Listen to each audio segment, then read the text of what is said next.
na po si Catherine Bernardo para sa pagtanggap niya ng award. Dararampa siya sa red carpet, mga 3 o'clock, di ba? Sa Seoul?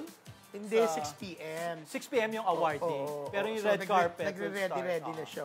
At 3 p.m. Ito yung para sa Seoul International Drama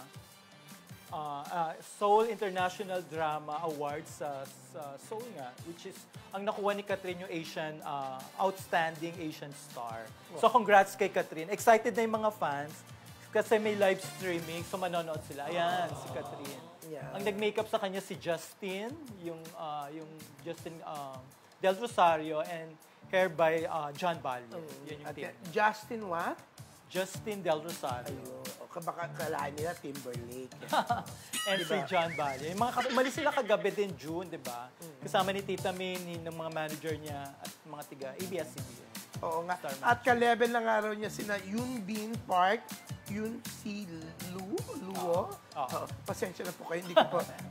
Kasi outstanding Asian star siya, di ba? Ang bongga. At even si, kahit hindi kasama si Daniel Padilla, siya yung unang-unang nag-like dun sa unang-unang post ni Catherine pagkagising niya kaninang umaga.